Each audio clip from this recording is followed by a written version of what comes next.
இந்த நாளிலே ஆண்டவர் நமக்கு தருகிற வார்த்தை என்னன்னா, ஆதியாகமம் 4வது அதிகாரம் 7வது வசனம். நீ நன்மை செய்தால் மேன்மை இல்லையோ, நீ நன்மை செய்யாதிருந்தால் பாவம் வாசற்படியில் படுத்திருக்கும்.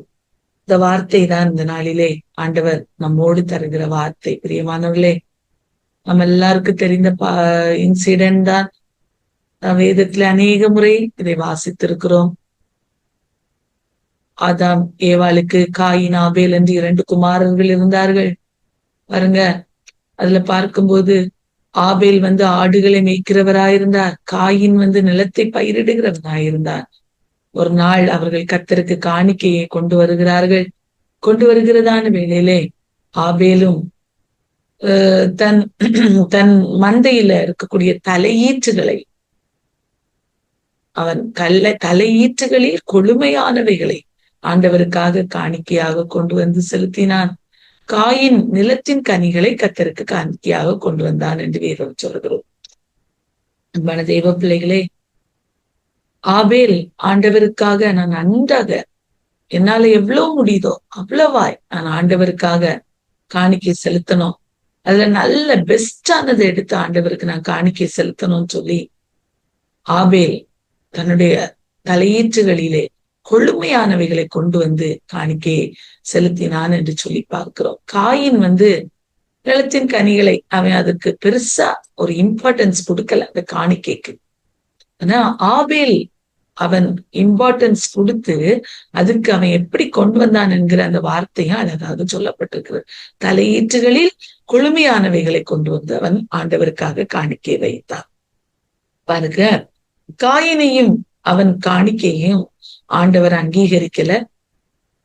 ஆபேலுடைய காணிக்கையை ஆண்டவர் அங்கீகரிக்கிறார். ஏன்னா அது பெஸ்டா அவன் ஆண்டவருக்காக நான் கொடுக்க போறேன், ஸ்பெஷலா இருக்கணும்னு பார்த்து பார்த்து கொண்டு வந்து கொடுத்தாரு. ஆண்டவர் ஆபேலை ஆசீர்வதித்தார். காயினுடைய காணிக்கையை அங்கீகரிக்கல. உடனே காயினுக்கு பாருங்க மிகவும் எரிச்சல் உண்டாகுது. பாருங்க, ஒரு மனிதன் எப்பொழுது மற்றவர்களுக்கு மேல பொறாமைப்படுகிறானோ அல்லது மற்றவர்கள் மேல தீமை செய்யணும்னு அவனுக்கு என்ன வருதோ அப்பொழுது அவனுக்கு எரிச்சல் உண்டாகிறது. பிரியமானவங்களே, எரிச்சல் உண்டாகி அடுத்து அவன் முகநாடி வேறுபட்டது. பாருங்க, நம்முடைய டே டு டே லைஃப்ல கூட நம்ம பாக்குறோம். நமக்கு கூட யாருக்கு மேலேயாவது வெறுப்போ அல்லது பொறாமைகளோ எரிச்சல்களோ வரும்போது உடனே நமக்கு அவங்க மேல ஒரு எரிச்சல் வருகிறது.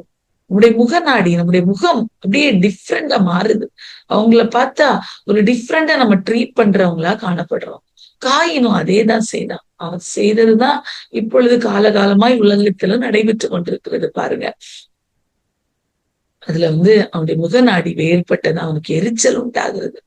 ஒரு மனிதன் பாருங்க, மற்றவர்களுமே பொறாமைப்படும் போது, தீமை செய்யணும்னு நினைக்கும் போது அவங்களுக்கு எரிச்சல் முதலாவது உண்டாகும், இரண்டாவது அவங்க முகநாடி வேறுபடும். அன்பான தேவ பிள்ளையே, நமக்கு இப்படிப்பட்டதான காரியங்கள் நடக்கிறது என்றால் நம்ம இந்த காலை வேளையில சிந்தித்து பார்த்து நாம் மனம் திரும்ப வேண்டும் என்று சொல்லி ஆண்டவர் விரும்புகிறார். ஏனென்றால் தீமை செய்கிறவர்களுடைய பலன் எப்படி இருக்கும் என்று நாம் தியானிக்க போகிறோம். இதுல பாருங்க, இந்த காயினுக்கு எரிச்சல் உண்டாகி முகநாடி வேறுபட்டபடியினால ஆண்டவர் உடனே பாருங்க அதை பார்க்கிறார். அவன் செய்த அவனுடைய அந்த எரிச்சலையும் அவனுடைய முகநாடி வேறுபட்டதையும் கர்த்தர் பார்த்து, உனக்கு ஏன் எரிச்சல் உண்டாயிற்று, உன் முகநாடி ஏன் வேறுபட்டது? ஆண்டவர் அழகாக கேள்வி கேட்கிறார். கர்த்தர் கேட்கிறார், பாரு, உனக்கு ஏன் எரிச்சல் உண்டாயிற்று, உன் முகநாடி ஏன் வேறுபட்டது என்று கேட்கிறார். உடனே ஆண்டவர் சொல்றார் பாருங்க, அந்த இடத்துல ஆண்டவருடைய குறுக்கிடுதல் இருந்தது. ஆண்டவர் கிரியை செய்கிறார். இவன் ஏதோ ஒரு தவறு செய்ய போறா, இவனுக்கு இதை நாம் உணர்த்தி அவனை திருத்தணும்னு சொல்லி ஆண்டவருடைய குறுக்கிடுதல் அந்த இடத்துல இருந்தது. காயின் மேல அவன் அந்த குறுக்கிடுதலை அங்கீகரித்து அவன் அந்த பாவத்திலிருந்து மனம் திரும்பி இருந்தானே, ஆனால் அவனுடைய வாழ்வு ஒருவேளை ஆசீர்வதிக்கப்பட்டிருக்கும். பிரியமானவர்களே, ஆண்டவர் கேட்கிறாரு, உனக்கு ஏன் எரிச்சல் வந்துச்சோ, முகநாடி ஏன் வேறுபட்டது? அடுத்து கேட்கிறார், நீ நன்மை செய்தால் மேன்மை இல்லையோ, நீ நன்மை செய்யாதிருந்தால் பாவம் வாசற்படியிலே படுத்திருக்கும் என்று சொல்லி ஆண்டவர் அவனுக்கு ஒரு நல்ல ஒரு உபதேசத்தை கொடுக்கிறார், ஒரு வார்த்தையை கொடுக்கிறார். நீ நன்மை செய்தால் மேன்மை இல்லையோ, நீ நன்மை செய்யணும். எனக்கென்று காணிக்கை கொண்டு வந்த அதை நீ ஸ்பெஷலா பார்த்து அது நல்லா இருக்கான்னு பார்த்து கொண்டு வந்தியா, அல்லது ஏனோ தானம் என்று அந்த காணிக்கையை படைத்தாயா? அதனாலதானே உன்னுடைய காணிக்கை அங்கீகரிக்கப்படல. இப்பொழுது ஏன் உன் சகோதரன் மேல நீ கோவப்படுகிறாய்? நீ நன்மை செய்தால் உனக்கு நிச்சயம் மேன்மை கிடைக்கும். நீ நன்மை செய்யாதிருந்தால் பாவம் வாசப்படியில படுத்திருக்கோன்னு சொல்லி ஆண்டவர் வார்த்தையை கொடுக்கிறார். இந்த வார்த்தையை கேட்டு கூட காயின் திருந்தவே இல்லை. பிரியமானவர்களே, பாருங்க, காயின் தன் சகோதரனோடு அடுத்த நாள்ல நினைக்கிறேன் அவன் பேசி கொண்டிருக்கிறார். பாருங்க, பேசி கொண்டிருக்கும் போதே தன் சகோதரனுக்கு விரோதமாய் எழுப்பி அவனை கொலை செய்கிறான். வானதேவ பிள்ளையே, ஒரு மனிதன் பொறாமைகள், எரிச்சல்கள், முகநாடி வேறுபடும் போது இப்படிப்பட்டதான காரியங்களை அவனை செய்ய தூண்டுகிறது, கொலை செய்ய தூண்டுகிறது. பாரு, பெரிய பாவத்தை செய்யும்படியாய் அந்த காரியம் அவனை வைத்தது. பிரியமானவர்களே, உடனே ஆண்டவர் கேட்கிறார், உன் சகோதரனாகிய ஆபேல் எங்கே? உடனே நான் அறியேன் என்று பொய் சொல்லுகிறான். கொலை செய்தவன். பாருங்க, ஒரு மனிதன் மற்றவர்களுக்கு தீமை செய்யும் போது, மற்றவர்கள் மேல எரிச்சல் அடையும் போது, கோபப்படும் போது, பாருங்க, கொலை செய்கிறான். கொலை செய்தது மாத்திரமல்ல, பொய் சொல்லுகிறான். பாருங்க, பாவம், மறுபடியும் மறுபடியும் பாவம் செய்யத்தனை அவன் ஒப்பு கொடுக்கிற ஒரு மனிதனாய் காணப்பட்டான் காயின். பாருங்க, நான் அறியேன், என் சகோதரனுக்கு நான் காவலாளியோ என்று வித்தியாசமாக அவன் பதில் சொல்கிறதை பார்க்கிறோம். அன்பான தேவ பிள்ளையே, ஆண்டவருக்கு எல்லாம் தெரியும். அவருடைய காந்திக்கு மறைவானது ஒன்றுமில்லை. அவர் சகலத்தையும் அறிகிறார். அவர் சொல்றாரு, என்ன செய்தாய்? உன் சகோதரனுடைய ரத்தம் பூமியிலிருந்து என்னை நோக்கி கூப்பிடுகிறது என்று சொல்லி ஆண்டவர் சொல்கிறார். நீதிமான் அல்லவா ஆபேல்? நீதிமான் அல்லவா?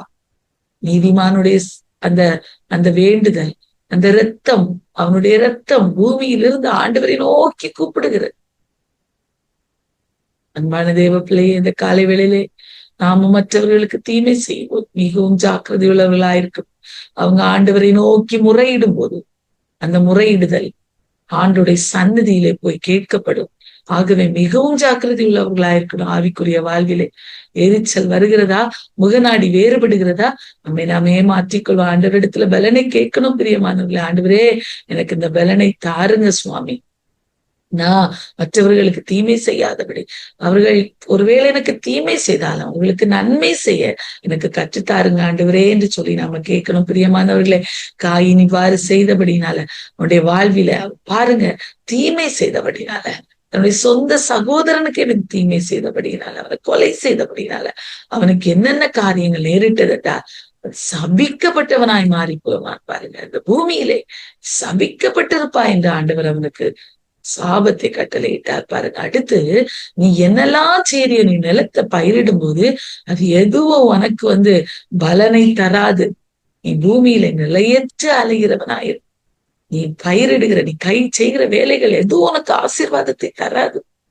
அடுத்து நீ நிலையற்ற அலைகிறவனாயிருப்பா என்று ஆண்டவர் சொல்லுகிறார். மூன்றாவதாக நிலையற்ற அலைகிறவனாயிருப்பா என்று ஆண்டவர் சொல்லுகிறார். அடுத்து பாருங்க, அவனை துரத்தி விடுகிறார். பாருங்க, அலைகிற ஒரு மனுஷனா இருந்த உடனே அவரை துரத்தி விடுகிற ஒரு அனுபவத்துக்குள்ளாய் அவன் தள்ளப்பட்டான். நிலையற்ற அலைகிறவனாய் இருப்பேன் என்று அவனையே சொல்கிறான். நீ உடைய சமூகத்திலிருந்து என்னை தள்ளி விடும்போது, என்னை நீ தள்ளி விடும்போது நான் நிலையற்ற அலைகிறவனாய் இருப்பேன். ஆண்டவரே, என்னை யார் கண்டுபிடித்தாலும் என்னை கொலை செய்து போட்டு விடுவான். ஏன்னா உடைய சமூகத்துக்கு விலகில நான் கடந்து போறேன். என்னை யாராவது பார்த்தா கொன்று போட்டுருவாங்களேன்னு சொல்லி அவன் சொல்லுகிறதை பார்க்கிறோம். கர்த்தருடைய சந்நிதியை விட்டு விலகுகிற ஒரு மனிதனாய் தீமை செய்கிற மனிதன் காணப்படுகிறான். அன்பான தேவ பிள்ளையே, இந்த காலை வேளையிலே நம்முடைய வாழ்விலே மற்றவர்களுக்கு தீமை செய்கிறவர்களாய் இருக்கிறோமா என்பதை இந்த காலை வேளையில சிந்தித்து பார்க்க வேண்டும். பிரியமானவர்களை, வேதம் சொல்கிறது சங்கீதம் 34:14, தீமையை விட்டு விலகி நன்மையை செய், சமாதானத்தை தேடி அதை தொடர்ந்து கொள்ளட்டு. சங்கீதம் 37:27 சொல்கிறது, தீமையை விட்டு விலகி நன்மையை செய், என்றென்றைக்கும் நிலைத்திருப்பா என்று சொல்லுகிறது. ஆமோஸ் 5:14 சொல்கிறது, நீங்கள் பிழைத்திருக்கும்படி தீமை அல்ல நன்மையே தேடுங்கள் என்று ஆண்டவர் சொல்லுகிறார் என்று. நன்மையை செய்யணும் பிரியமானவர்களே. நன்மை செய்தால் மேன்மை இல்லையோ என்று ஆண்டவர் கேட்கிறார் அல்லவா? இந்த காலை வேளையில நன்மையை செய்ய நம்ம கற்றுக்கொள்வோம் பிரியமானவர்களே. ரோமர் 12:21 சொல்லுவோம், தீமையினால் வெல்லப்படாமல் தீமையை நன்மையினால் வெல்ல வேண்டுமா? இந்த காலை வேளையில தீமையினால் வெல்லப்படாதபடிக்கு, இந்த காயினை போல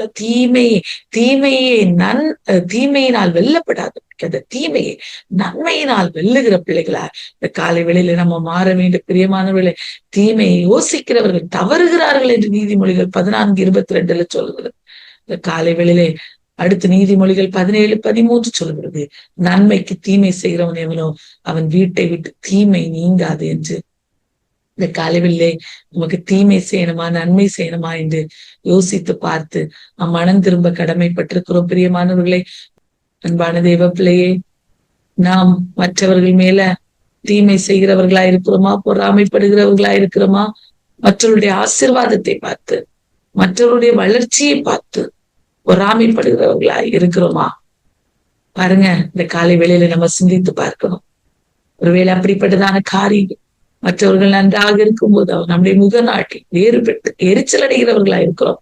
இந்த காலை வேளையிலே நாம் அப்படி தீமை செய்கிறவர்களாய், அப்படி தீமையான காரியங்களை யோசிக்கிறவர்களா இருக்கும்போது நம்முடைய வீட்டை விட்டு தீமை நீங்காதான் பிரியமானவர்களே. ஆண்டவர் ஆசீர்வதிக்க வேண்டுமே. ஆனால் இந்த காலை வேளையில நம்மை நாமே ஒப்பு கொடுப்போம்.